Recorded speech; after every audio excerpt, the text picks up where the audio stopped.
प्रणमामि वर्धमानं दीप्तं ब्रह्मस्कतारं शेषे पुण्यतीर्थयरे ससौवसिद्धे विशुद्धस्वभावे समनेयनानदंसन चरित तव वीर्याया रे ते ते सौवे समगं पत्तेगमेव पत्तेगं वन्दामि वटन्ते ते मानुषे खेते किच्चा अर्हन्ताणं सिद्धाणं तह नमो गणहराणम् अजावयवगानं साहूणं चैव सौवेसिं तेसिं विशुद्धदं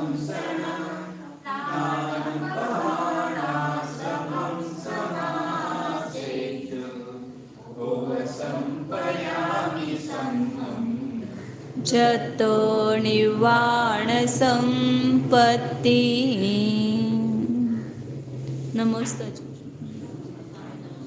जय बोलो कलिकाल सर्वज्ञ आचार्य कुंद कुंद देव की। बोलो अध्यात्मूर्ति अमृतचंद्र आचार्य देव की। बोलो परम पूज्य जयसेन आचार्य देव की। जय बोलो चारित्र चक्रुति समाधि सम्राट आचार्य शांति सागर जी महाराज की। जय बोलो प्रातः स्मरणीय गुरुदेव समंत भद्रमणि महाराज की।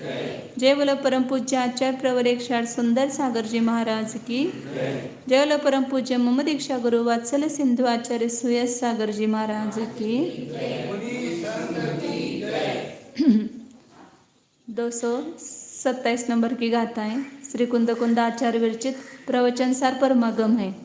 इसमें अपन ने कल देखा था कि जिसका निषेध नहीं किया गया है ऐसे शरीर की प्रवृत्ति के लिए किस प्रकार के आहार विहार आदि में मुनि प्रवृत्ति करता है, तो युक्ताहार विहारी होता है ऐसा कहा था, क्योंकि वह श्रामण्य पर्याय को पालन करने के लिए इस शरीर को आहार कर रहा है, उसमें उसकी कषाय नहीं है, कषाय से रहित है और यह लोक से निरपेक्ष और परलोक से भी निरपेक्ष है, इसलिए वह युक्ताहार विहारी होता है।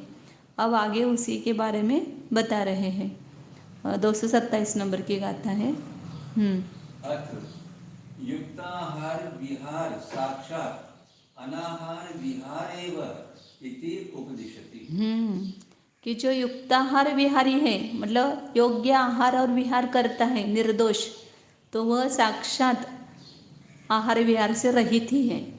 अनाहार विहारी है, आहार करते हुए विहार नहीं करता है, विहार करते हुए भी विहार नहीं करता है। क्यों? क्योंकि वह युक्ताहार विहारी है। जैसे कहे ना, ब्रुवन्नपि न ब्रूते गच्छन्नपि न गच्छते स्त्रीकृतात्म तत्वस्तु पश्यन्नपि न पश्यते। देख रहा हो अभी देख नहीं रहा है, बोल रहा हो अभी नहीं बोल रहा है, क्योंकि अंतरंग में ऐसे उसके एक तत्व ज्ञान और वैराग्य की शक्ति है। उस ज्ञान और वैराग्य की शक्ति के कारण ज्ञानी की क्रिया बाहर से आपको दिखाई दे रही कि वो भी आहार कर रहा है, बोल रहा है, गमन कर रहा है, लेकिन भीतर से उसको देखो उसके अभिप्राय में तो क्या पड़ा हुआ है, क्योंकि वह अपने स्वभाव में ही रहना चाहता है, अपने स्वभाव को जानता है। और जब बाहर भी प्रवृत्ति करता है तब भी निर्दोष प्रवृत्ति करता है, इसलिए वह अनाहार विहारी। जैसे अभी कोई भी आप काम कभी लौकिक में करते हो बिना इच्छा के, तब उसका कर्तव्य तो लेते हैं क्या? मुझे तो नहीं करना था लेकिन उनके कारण से मैं कर रहा हूँ। आप करते हुए भी स्वयं को नहीं करने वाले मानते हो। यहाँ तो साक्षात वह अपने अकर्तृत्व भाव का सेवन करता है, अपने स्वभाव का अनुभव करता है, तो वह आहार विहार करता हुआ भी नहीं करता है, ऐसा यहाँ पर बता रहे गाथा में। जस अनेसणमप्पा यस्य अनेसनमप्पा तंपितो तप्पडिच्छगा समना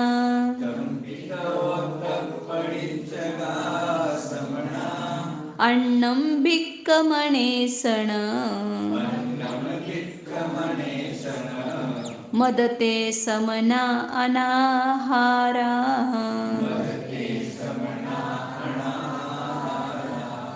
जसमनेसणमप्पा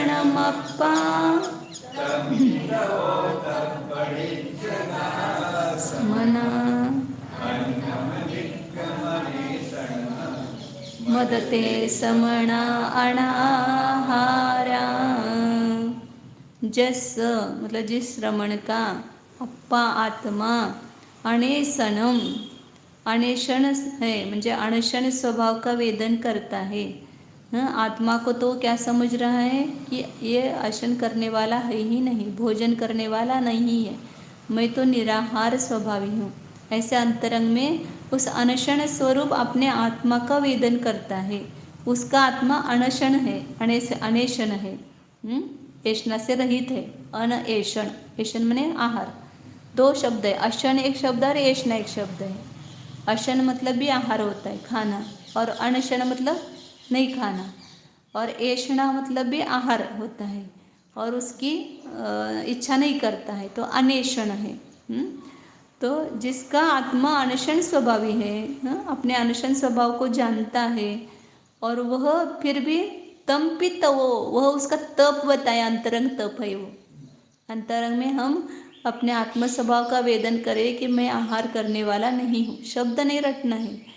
अंतरंग में वैसी वस्तु का वेदन होना चाहिए, पूरा अपना आत्मा आहार रहित अपने को प्रतिभाषित होना चाहिए। किस में जा रहा है आहार, जब आहार कर रहे तब भी विचार करो कि आहार किस में जा रहा है, किस में परिणमन कर रहा है, शरीर रूप। जैसे आपके पास में बैठ कर के कोई खा रहा है तो आप खा रहे क्या? जैसे कोई आपको दोष लगा देंगे, वो खा रहा है तो तुम भी खा रहे हो, तो वो खा रहा है मैं कहाँ खा रहा हूँ। तो ऐसे यहाँ पर ज्ञानी बोलता है ये शरीर खा रहा है मैं कहाँ खा रहा हूँ, मेरा पड़ोसी खा रहा है मैं भी खा रहा हूँ थोड़ा। किसमें ये किसमें कन्वर्ट हो रहा है? उसके शरीर में जैसे आहार गया पड़ोसी के, ऐसे इस शरीर जो पुद्गल है उस रूप से आहार परिणमन कर रहा है। आत्मा के प्रदेशों में तो वो नहीं जा रहा है, आत्मा के प्रदेश रूप से तो परिणमन नहीं कर रहा है। तो इसलिए जिसका आत्मा अनशन स्वभावी है वो उसका तप है अंतरंग।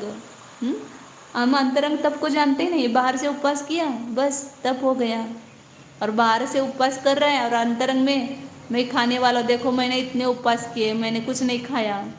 और तुम खाने वाले नहीं हो तो न खाने वाले का तुम्हें क्या गर्व है? तुम्हारा स्वभाव ये नहीं खाना, तो मैंने नहीं इतने उपवास किए तो मुझे 10 उपवास किए इसलिए मुझे गर्व हो रहा है, तो समझना कि वो आहार करने वाला है। और ये अंतरंग में ऐसा वेदन कर रहा है कि मैं आहार करने वाला नहीं हूँ, ऐसा अंतरंग में जान रहा है, अनुभव कर रहा है, तो वो खाने वाला ही नहीं है, वो तो उसका तप है। जैसे अभी बताया था ना, एक उदाहरण आया था इसमें कि जो रोगी है वो जो औषधि का सेवन करता है इच्छा से करता है क्या? नहीं करता है, बिना इच्छा के भी रोग ठीक होने के लिए खाता है। ऐसे साधु भी जो खाते किस लिए खाते हैं? मैं खाने वाला हूँ ऐसा समझ करके नहीं खाते, या उसमें आसक्त होकर के नहीं खाते हैं। इस शरीर के माध्यम से मुझे तप और ध्यान की साधना करना है, और इस शरीर के लिए वो आहार आवश्यक है। उस बिना शरीर आहार के शरीर टिकता नहीं है, और शरीर की स्थिति के लिए आहार ग्रहण करते हैं। और शरीर को क्यों टिकाते हैं? अपनी संयम की साधना के लिए। इसलिए वो इच्छापूर्वक आहार नहीं करते हैं, इसलिए वे तप पड़ी इच्छा उस श्रमण जो है जब उस आहार के लिए प्रयत्न करते हैं तो अन्नम भिक्कम अनेसनम, उनका जो अन्य भिक्षा मतलब जो होती है आहार होता है वह ऐषणा दोष से रहित होता है। इसलिए ते समना अनाहारा, अंतरंग में अपने अनशन स्वभाव का वेदन कर रहे हैं और बाहर आहार करते हुए आहार में कोई दोष नहीं लगाते हैं, तो वे अनाहारी है। आहार करते हुए भी अनाहारी है, युक्ताहार विहारी ही अनाहार ही है, ये यहाँ पर बताया उन्होंने। बहुत अलौकिक अवस्था है ये। मुनि नाम अलौकिकी वृत्ति है। मुनियों की वृत्ति कैसे होती है? अलौकिक। वो सामान्य जन नहीं जानेंगे। सामान्य लोग तो क्या देखेंगे? बाहर से देखेंगे, देखो आहार करते विहार करते तो हमारे समान ही होए, लेकिन उसके अंतरंग में क्या चल रहा है और कैसे आहार कर रहे हैं, कैसे अंतरंग में उनके परिणामों की विशुद्धि है, तो ये वो स्वयं ही जानते हैं। इसका टीका पढ़ते हैं। स्वयं अंशन स्वभावत्वात् एषणा दोष शून्य प्रेक्षत्वाच्च युक्त आहार साक्षात अनाहार एव स्यात्। स्वयं अन्वेषण स्वभावत्वात्, आत्मा का स्वभाव क्या है? खाना आत्मा का स्वभाव नहीं है। जो भी खा रहे समझना कि सब विभाव पर्याय है और ये शरीर के लिए जा रहा है। तुम आत्मा का स्वभाव तो खाना नहीं है, नहीं तो फिर सिद्धालय में जो सिद्ध विराजमान है उनका भी आसन होना चाहिए। यदि आत्मा का स्वभाव भोजन करना होता तो आर्यंतर सिद्धों को भी भोजन होना चाहिए ना। लेकिन बिना भोजन के भी वे अनंत सुखी हैं। तो इसका अर्थ एक तो भोजन से सुख आता नहीं है और भोजन करना आत्मा का स्वभाव नहीं है। तो अनशन स्वभावपना होने से ऐषणा दोष शून्य भैक्षत्व, दो हेतु दे युक्ताहार विहारी क्यों है? तो एक तो अनशन स्वभाव होने से, अनशन स्वभाव का वेदन करने से, और ऐषणा आहार में जो दोष आते हैं उस दोष को रहित, दोष से शून्य ऐसा उनका आहार होता है, भैक्षपना होता है। आहार भी करते हैं तो उसमें कोई दोष नहीं लगाते हैं, तो इसलिए वे युक्ताहार है, मतलब योग्य आहार करने वाले हैं। और योग्य आहार करने वाले वे साक्षात अनाहार एव स्यात्, वे साक्षात कैसे हैं?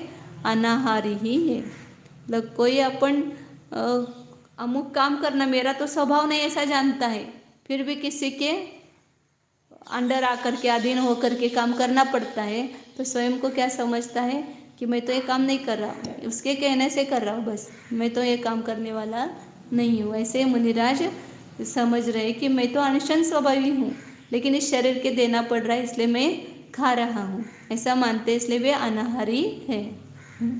तथा यस्य सकल कालमेव सकल पुद्गल आहरण शून्यम आत्मानम अबुद्ध्यमानस्य सकल अशन तृष्णा शून्यत्वात् स्वयं अनशन एव स्वभावः तदेव तस्य अनशनं नाम तप अंतरंगस्य बलीयस्त्वात् इति कृत्वा ये तम स्वयं अनशन स्वभावं भावयन्ति श्रमणः तत्प्रतिषिद्धये च ऐषणा दोष शून्यम् अन्यद् भैक्षं चरन्ति ते किल आहरन्त अपि अनाहरन्त इव युक्ता आहारत्वेन स्वभाव परभाव प्रत्यय बंध अभावात् साक्षात अनाहारा एव भवन्ति। बस एक वाक्य है, तथा उसको भी खुलासा करे, बोले युक्ताहार जो है वो अनाहारी ही कैसे है, ये सिद्ध कर रहे। यस्य सकल कालम एव, जिसका क्या है? स्वभाव है। क्या स्वभाव है? सदैव ही सकल पुद्गल आहरण शून्यम, संपूर्ण पुद्गलों को ग्रहण करने से शून्य है। किसी भी पुद्गल को जीव ग्रहण करता ही नहीं है, ये सब ग्रहण करता है, ये सब उपचार है, ये व्यवहार है। वास्तव में आत्मा में पुद्गल प्रवेश कर सकता है क्या? आत्मा पुद्गलों को ग्रहण कर सकता है क्या? हाँ, उनके निमित्त नैमित्तिक संबंध को देख करके ये सब कर्णान योग में या कर्मकांड आदि ग्रंथ में कहा जाता है कि आत्मा ने इतने कर्म को ग्रहण किया, इतने कर्मों की निर्जरा की, ये सब उपचार कथन है। निश्चय से जब देखो तो आत्मा में पुद्गल प्रवेश कर नहीं सकते, आत्मा पुद्गलों को ग्रहण नहीं कर सकता है, क्योंकि त्यागोपादान शून्यत्व शक्ति से सहित है। किसी पुद्गल को ग्रहण भी नहीं करता है, किसी को छोड़ता भी नहीं है। तो सदैव ही सकल कालम एवं अभी भी आत्मा नहीं ग्रहण कर रहा है पुद्गलों को, पुद्गल स्वयं आ रहे हैं, उनमें ऐसी योग्यता है, इसलिए वो कर्मानुवर्गणा स्वयं कर्म रूप हो रही है, आत्मा उसको ग्रहण नहीं कर रहा है।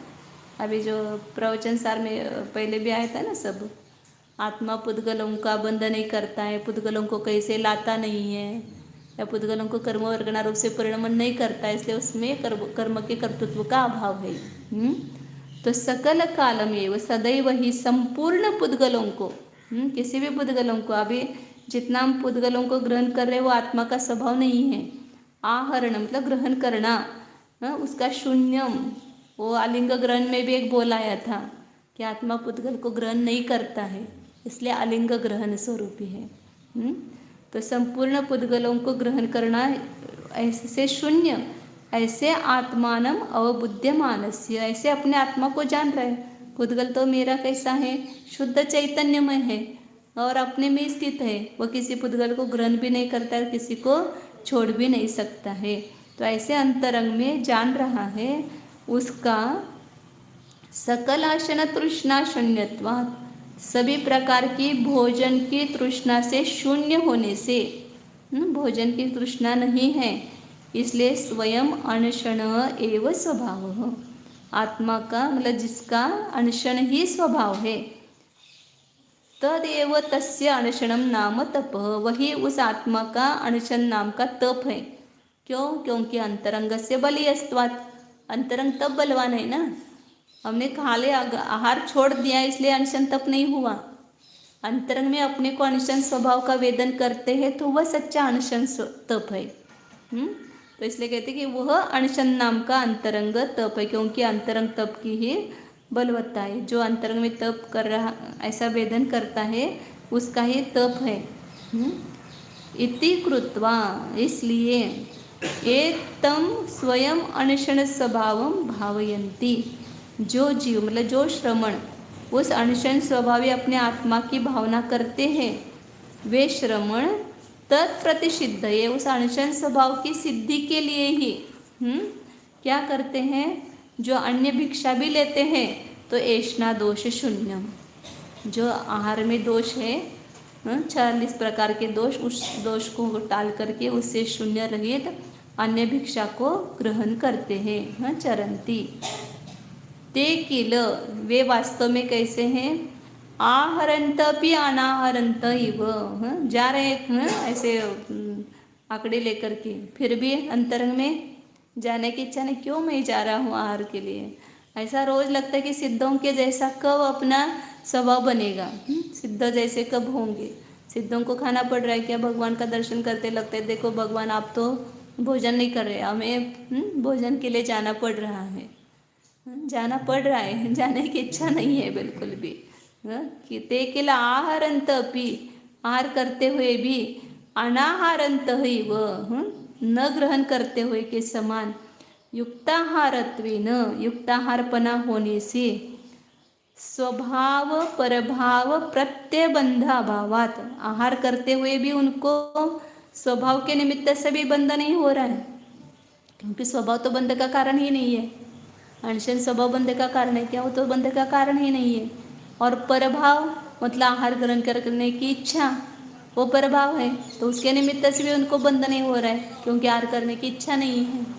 तो इसलिए स्वभाव परभाव दोनों के निमित्त से बंध का अभाव होने से अनाहारा एव भवन्ति, वे अनाहारी ही है। आहार युक्ताहार करते हुए, युक्ताहारी होने से वे अनाहारी ही है साक्षात।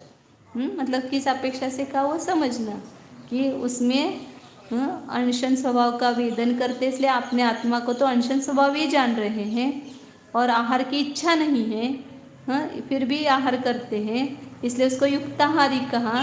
लेकिन वे साक्षात कैसे हैं, आहार रहित ही है, अनाहारी ही है। एवं स्वयं अविहार स्वभावत्वात् समिति शुद्ध विहारत्वाच्च युक्ति विहार, युक्त विहार चाहिए शायद, ऐसा मुझे लगता है। तुमच्या याच्यात काय आहे पुस्तक, युक्त शब्द आहे ना, युक्ती नको, युक्त विहार साक्षात विहार एव स्यात् इति अनुक्तमपि गम्येत इति। इसी प्रकार जैसे आहार का लगा, ऐसे विहार के बारे में भी लगाना, ये बिना कहे भी जान लेना कि अविहार स्वभाव। मुनिराज विहार करते हैं क्या, आपको तो दिखाई देगा विहार कर रहे हैं, और व्यवहार से कहेंगे भी विहार कर रहे हैं, लेकिन निश्चय से देखेंगे तो वो विहार नहीं कर रहे हैं। क्यों? क्योंकि अविहार स्वभावत्वा, जान रहे गमन करना मेरा स्वभाव नहीं है, मैं तो निष्क्रिय स्वरूप हूँ। ये मनोवचन काय की क्रिया करना ये भी मेरा स्वभाव नहीं है। ये हम बोल रहे हैं क्या? बोल भी नहीं रहे, क्योंकि बोलना मेरा स्वभाव नहीं है। तो अविहार स्वभावत्वात्, विहार करना ये आत्मा का स्वभाव नहीं है, अविहार स्वभावी होने से। और विहार कर भी रहे हैं, अविहार स्वभाव को जानते हुए भी विहार करना पड़ रहा है। विहार करना ही चाहिए। तो क्यों कैसा विहार करते हैं? समिति शुद्ध विहारत्वात्, क्रिया समिति पूर्वक विहार कर रहे हैं, मतलब उसमें कोई भी दोष नहीं लगा रहे हैं। जैसे समिति बताइए, उस समिति से शुद्ध विहारपना होने से युक्त विहार, वे योग्य विहार करने वाले हैं। और साक्षात अविहार एव स्यात्, लेकिन वास्तव में भी विहार कर ही नहीं रहे, वे तो अविहारी ही है। आहार करते हुए भी अनाहारी, वैसे विहार करते हुए भी अनविहारी है, मतलब अविहारी है। इस प्रकार ये बात गाथा में नहीं कही है, फिर भी वहाँ से जान लेना, इसे सब लगाना। बोलने के स्वभाव वाले नहीं हैं, इसलिए बोलते नहीं हैं, लेकिन जब कभी अपने स्वरूप में स्थिरता नहीं तो बोलते हैं, तो भी वह कैसे बोलेंगे? भाषा समिति पूर्वक बोलेंगे, और अन्य समय में वचन गुप्ती रहती है, तो इसलिए वे बोलने वाले नहीं हैं। जो भी क्रिया करते हुए दिखाई दे रहे हैं, लेकिन वो यदि अंतरंग अपने स्वभाव की अनुभूति पूर्वक है और उस बाहर में व्यवहार में भी कोई दोष नहीं लगा रहे हैं, तो वो क्रिया करने वाले है ही नहीं हैं। वास्तव में आत्मा तो अकर्तृत्व स्वभाव वाला ही है, मन वचन काय की क्रिया करना उसका स्वभाव नहीं है। इसलिए अनुक्तम, ये बात अनुक्त भी जाननी चाहिए।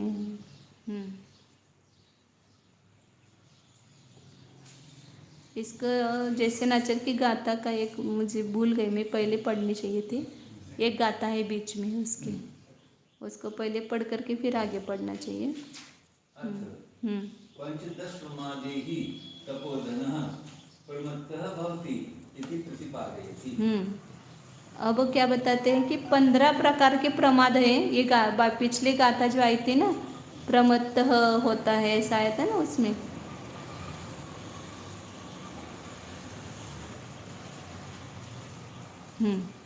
पिछले गाथा में उन्होंने बताया था 38 नंबर का पेज, इसमें पेज बहुत उल्टे सुलटे हो गए।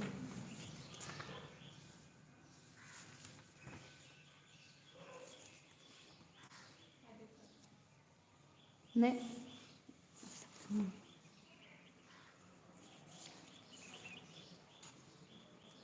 इतना ही। तो पीछे के इसमें उन्होंने बताया था ना कि प्रमाद छोड़ करके प्रमत्त नहीं होते, विकत आदि भी नहीं करते, ऐसा कहा था। तो उसके लिए यहाँ पर 15 प्रकार के प्रमाद बता रहे हैं।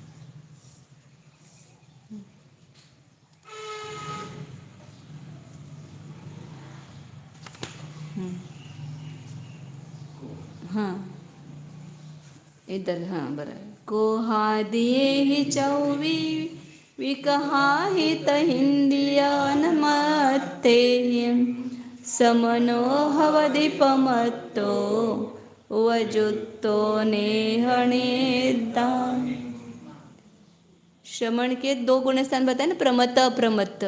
तो अप्रमत्त होता है, और जब प्रमाद उत्पन्न होता है तो प्रमत्त हो जाता है। तो अंतर्मुहूर्त में प्रमत्त अप्रमत्त, प्रमत्त अप्रमत्त, इस प्रकार गुणस्थान में परिवर्तन होता रहता है। तो कौन से प्रमाद है कि जिससे प्रमत्त होता है? तो प्रमाद के भेद बता रहे कि 15 भेद है। कोहादिये ही 24, क्रोध मान माया लोभ, इन 4 कषाय। विकथा, स्त्री कथा, चौर्य कथा, भोजन कथा, राष्ट्र कथा, यह अलग पद्धति से भी बताया है। तो ऐसे 4 विकथाओं से, उसी प्रकार इंद्रियाणम अत्ते ही, इंद्रियों के विषयों से, पदार्थों से, 5 इंद्रियों के जो विषय हैं उनसे, कभी खाने की इच्छा हुई तो रसनेंद्रिय के द्वारा प्रवृत्ति होती है, सुनने की इच्छा हुई तो श्रवणेंद्रिय में प्रवृत्ति होती है। तो ये विषय अभी विषय ही कर रहे हैं ना, तो प्रमत्त है। जब सुनने की तरफ ध्यान है तब प्रमत्त है, जब सुनने की ध्यान छोड़ करके ये है तो वहाँ पर अप्रमत्त अवस्था है। तो ये 5 इंद्रियों के विषयों से, कभी स्पर्शनेंद्रिय से, कभी रसनेंद्रिय, कभी घ्राणेंद्रिय से प्रवृत्ति होती है तो प्रमत्त अवस्था हो जाती है। और नेह निद्रा ही, और स्नेह और निद्रा, इसे 15 प्रमाद है। 4 कषाय, 4 भी कथा, 5 इंद्रिय विषय और स्नेह ले प्रेम, शिष्यादिक पर भी वहाँ पर स्नेह हो जाता है तो प्रमाद है। निद्रा, नींद भी आती है, तो इनके द्वारा श्रवण प्रमत्त होता है, इनमें उपयुक्त होता है तब श्रवण प्रमत्त होता है। क्रोध आदि पंचदश प्रमाद रहित चित्त चमत्कार मात्र आत्म तत्व भावना च्युतः सन भवति। क्रोधादि 15 प्रमाद से रहित आत्मा कैसा है? ये 15 प्रकार के प्रमाद अपने शुद्ध चैतन्य स्वरूप आत्मा में नहीं है, इसलिए 15 प्रकार के प्रमाद से रहित ऐसा जो चैतन्य चमत्कार स्वरूप अपना निज आत्मा है, उस आत्म तत्व की भावना से जब च्युत होता है, उस भावना में रहेगा तब प्रमाद नहीं होगा, लेकिन उस भावना से च्युत होता है तब कौन च्युत होता है? सुख दुखादि समचित्तः श्रवणः किं विशिष्टः भवति प्रमत्तः प्रमादिः। सुख दुखादि से जिसका समान चित्त है, सुख में दुख में, कल आई थी ना गाता छडाला में, अरे मित्र महल मसान कंचन कांच निंदन थुतिकरण अर्घ्यावतारण असे प्रहारण में सदा समता धरण। ये उनका समता भाव है कि शत्रु आ जाए दर्शन के लिए तो भी उसमें समता भाव, और मित्र आ जाए तो भी समता भाव। मित्र आए तो बहुत आनंद नहीं है और शत्रु आए तो दुख नहीं है। और स्मशान में महल में दोनों में भी कभी झोपड़े में रहने का प्रसंग आ जाए तो वहाँ पर उससे द्वेष नहीं है, द्वेष नहीं है। और कहीं पर बड़े राजा के महल में रहने का प्रसंग आ जाए तो वहाँ आनंद नहीं है, मुझे तो एक दिन रहना ही यहाँ क्या करना है। और इसमें सुख थोड़ी है इस बाहर की क्षेत्र में। तो दोनों में समता भाव, स्मशान में रहना पड़े तो भी और महल में रहना पड़े। इस प्रकार सुख दुख में और कांच में कंचन में, स्वर्ण कोई आकर के सोना चढ़ा दे या कोई आकर के सामान्य चावल चढ़ा दे तो दोनों में समता भाव। देखो इन्होंने सोना चढ़ाया है, कितना मेरा भक्त है, ऐसा उसके ऊपर राग नहीं है। और कोई गरीब आकर के चावल चढ़ाता है तो उसके ऊपर देखो इसके पास कुछ भी नहीं था, क्या फल भी नहीं था चढ़ाने के लिए, ऐसा अंतरंग में द्वेष नहीं करते हैं। कंचन कांच निंदन तुतिकरण सभी में जिनका समता भाव होता है वे श्रवण का उत्पत्ति अर्थ किया है, समभाव से श्रवण बना, तो समता स्वरूप होते हैं। और कैसा होता है? प्रमत्त मतलब प्रमादी होता है। किसके द्वारा प्रमत्त होता है? स्त्री भक्त चोर राज कथा भी तथा पंचेंद्रियाणाम अर्थै स्पर्शादि विषय ही। 5 प्रकार के 4 प्रकार के क्रोधादिक से या स्त्री कथा, भोजन कथा, चोर कथा और राजकथा। सामान्य रूप से देखते हैं ना, कहीं पर भी इनकी कथाएं चलती है। कहीं पर चोरी हो गई तो सब जगह तो किसकी चर्चा होगी? चोरी की कथा। फिर किसी स्त्री का कुछ हो गया, कुछ उसने पलायन कर दिया या कुछ हो गया तो बस उसी की चर्चा चलेगी, स्त्री की चर्चा। या भोजन की चर्चा ज़्यादा स्त्रियों में चलती है। आज क्या बन गया, कैसे बना था और कल क्या बनाना, बस। और ऐसे टेस्ट आते हैं, उसमें ऐसा करना चाहिए, उसका अभी चालू करो तो देखो सबके मुंह खुलेंगे। भोजन कथा चालू हो जाएगी तो भोजन कथा ये सब प्रमाद है। और राजा की कथा, राजा कैसा है उसके बारे में। तो ये 4 प्रकार की सामान्य विकथा का, ऐसे विकथा के भी बहुत सारे भेद हैं। उसी प्रकार 5 इंद्रियों के विषयों से क्या होता है? प्रमादी होता है। कौन? श्रमण। पुनश्च किम रूप? उपयुक्तः परिणतः ताभ्यां स्नेह निद्राभ्याम इति। और जब स्नेह और निद्रा रूप से परिणत होता है तब भी प्रमादी होता है। किसी के राग भाव रूप से परिणत होता है। छठे गुण स्थान में तो राग रहता है ना, शास्त्र का राग है, शिष्यों का राग है, और भी राग रहता है, तो उसके द्वारा या निद्रा आदि के द्वारा परिणत होता है, तो वह प्रमादी होता है, श्रमण। अब युक्ता आहार विहार तपोधन स्वरूपम उपदिशति। अभी जो गाथा पड़ी थी ना उसकी टीका ये। अब क्या बताते कि तपोधन का स्वरूप क्या है? युक्ताहार विहार, मतलब योग्य आहार और विहार, उचित आहार विहार करने वाले तपोधन का स्वरूप अभी इसमें पुनः बताते हैं। यस्य मुनेः संबंधी आत्मा किम विशिष्टा स्वकीय शुद्ध आत्म तत्व भावनोत्पन्न सुखामृत आहारेण तृप्तत्वात् न विद्यते। एषनम् आहार आकांक्षा यस्य स भवति अनेषणः। स्वकीय शुद्धात्म तत्व भावनोत्पन्न सुखामृत आहारेण तृप्तत्वात्, मुनि के श्रमण के आहार की इच्छा नहीं होती। उसका हेतु दिया, क्यों नहीं होती आहार की इच्छा? नहीं तो ऐसे बाहर में उपयोग रहेगा, भटकता रहेगा तो इच्छा होगी ना आहार की, लेकिन उसको आहार की इच्छा नहीं होती। क्यों नहीं होती है? तो वह अपने निज शुद्धात्म तत्व की भावना करता है। पुनः पुनः ये भावना बाता है कि मैं आहार करने वाला नहीं हूँ, मैं तो एक चैतन्य स्वभावी हूँ, मैं आहार को ग्रहण ही नहीं कर सकता हूँ। ऐसे पुनः पुनः शुद्धात्म तत्व की भावना करता है, तो जिस भावना का हैम्बरिंग अपने ऊपर होता है, ऑटोमेटिक क्या होता है, वैसे हम अपने को वेदन करने लगते हैं ना। किसी को यदि समझो प्रेरित करना है, तो जैसे आपको प्रेरणा देना है वैसे हैम्बरिंग करते जाते हैं। इंद्र बनो, कितना आनंद आएगा। आपको ऐसे बनाना है इंद्र, तो वैसे प्रेरणा दी जाती है ना। तो इसी प्रकार यहाँ पर जैसे हम अपने आत्मा की भावना करेंगे वैसे ही संस्कार होंगे आत्मा के ऊपर। तो आहार की इच्छा कैसे होगी? मैं आहार करने वाला ही नहीं हूँ, ऐसे मैंने भावना भाई है, तो क्या होता है वहाँ पर? उस भावना से उत्पन्न जो सुख रूपी अमृत, जो अपने अनशन स्वभावी आत्मा का वेदन करने से जो सुख मिला है, जो सुख रूपी अमृत का पान किया है, उस सुख रूपी अमृत के आहार से तृप्त हो जाते। बस आहार करने की मुझे आवश्यकता ही नहीं है।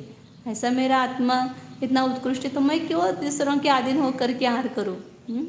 तो इस प्रकार सुख रूपी अमृत के आहार से तृप्त होने से उनके आहार की इच्छा नहीं होती, आहार आकांक्षा न विद्यते। जिसके नहीं है वह अणशेन स्वभावी है।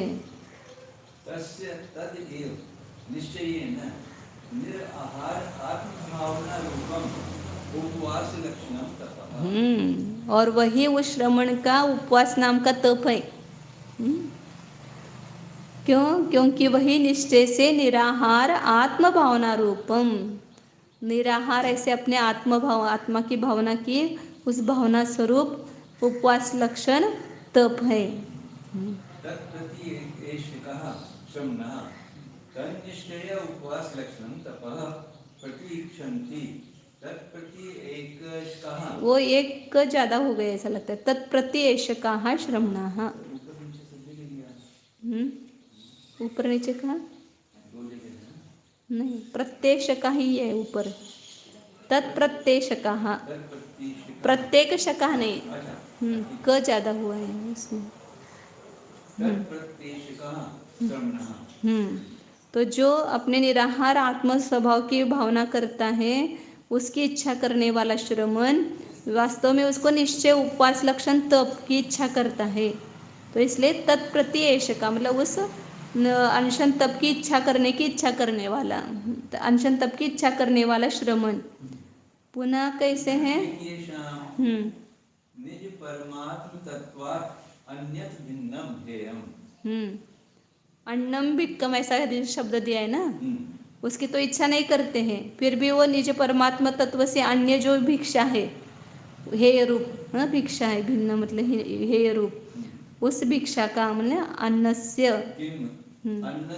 आहारस्य ऐष्णम वांछा अन्नेष्णम, अन्नैषणम ऐसा किया उन्होंने, अन्न की ऐष्णा, अन्न की इच्छा। अन्न की मतलब आहार की इच्छा, ऐशना मतलब इच्छा, आहार की वांछा, उसको अन्न ऐशन ऐसा किया उन्होंने। अन्न की इच्छा ऐसा। कथं भूतं भिक्षायां भवं भैक्ष्यम् अथ अहो ते अनशन आदि गुण विशिष्टः श्रमणः आहार ग्रहणे अपि अनाहारा भवन्ति। जो भिक्षा है, अन्य जो भिक्षा है, हेरु भिक्षा, उस भिक्षा के में उस उपस्थित है, उस भिक्षा में रूप से परिणत हो रहे हैं, तो भी अहो वे अनशनादि गुण से युक्त विशिष्ट ऐसे श्रमण कैसे हैं, आहार ग्रहण करते हुए भी अनाहारी ही है।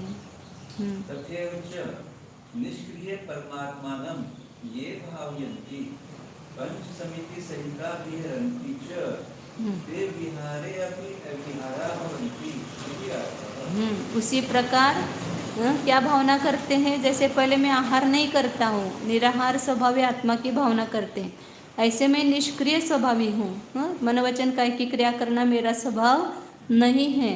तो ऐसे निष्क्रिय परमात्मा की जो भावना करते हैं वे पंच समिति सहिता, पंच समिति से एरिया भाषणा यशना वगैरह 5 प्रकार की समिति से क्रिया करें ना, चलने की, बैठने की, किसी वस्तु को उठाने की, बोलने की या आहार ग्रहण करने की, ये 5 समिति से सहित होकर के विहार करते हैं।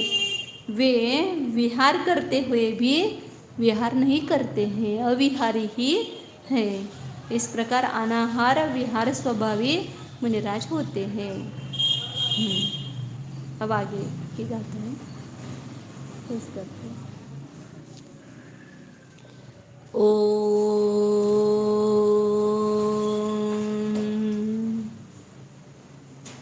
जानिए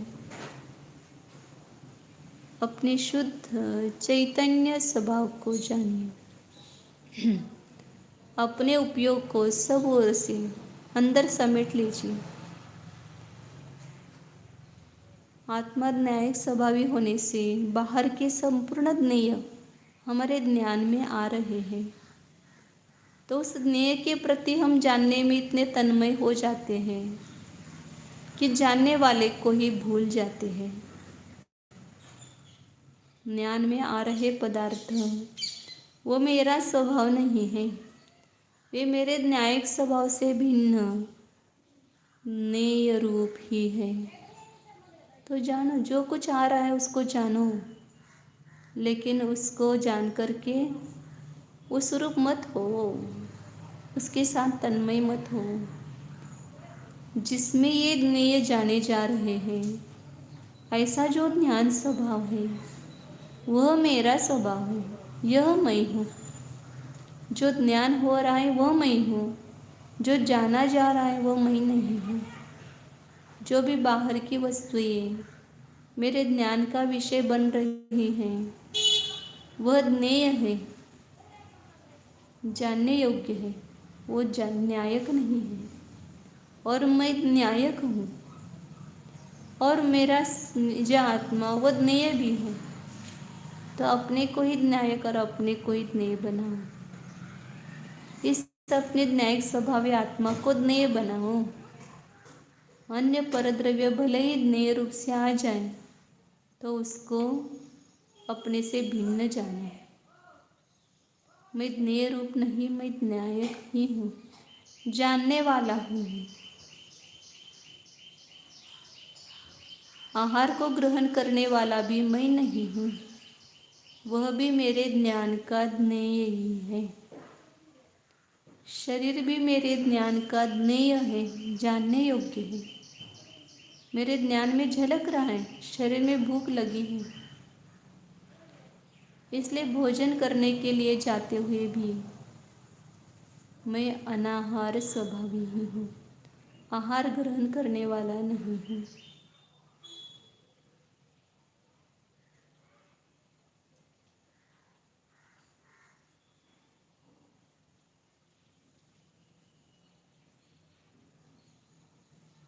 जह ज्ञान ज्ञाता ज्ञेय विच कछु भेद न रहे, मैं स्वयं ज्ञाता, मैं स्वयं ज्ञान, मैं स्वयं ज्ञेय हूँ।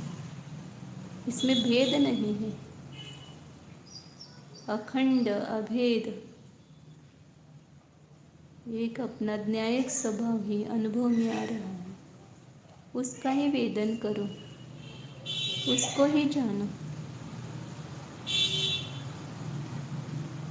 केवल शब्द नहीं, उस वस्तु तक पहुंचने की कोशिश करो।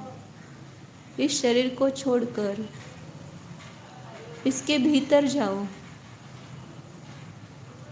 उस शरीर के भीतर से भी जो राग द्वेषादि भाव हमें व्यक्त दिखाई दे रहे हैं, इसको भी छोड़ करके अंदर भीतर जाओ।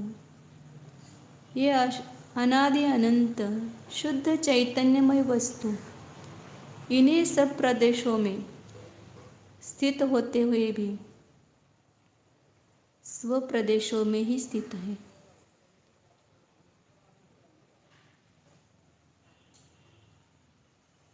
मेरे संपूर्ण प्रदेश ज्ञानमय है, चैतन्यमय है।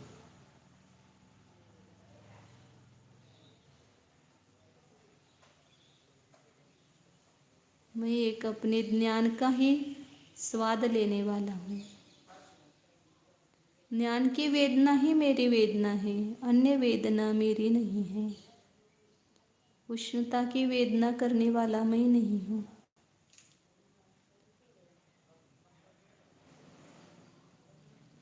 उष्ण को जानने वाला ज्ञान, उसका मैं वेदन कर रहा हूँ।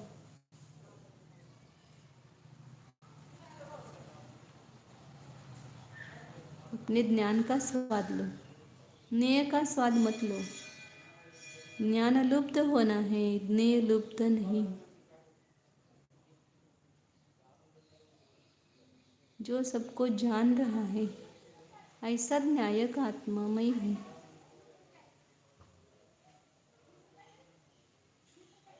ज्ञानानंद स्वरूपो अखंड स्वरूपो निराहार स्वरूपो अविहार स्वरूपो टंकोत्कीर्ण न्यायक स्वरूपो शुद्धोऽहम् एकोऽहम् ध्रुवोऽहम्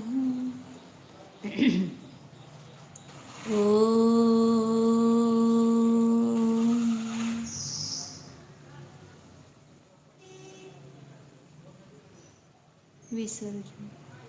नमो हरि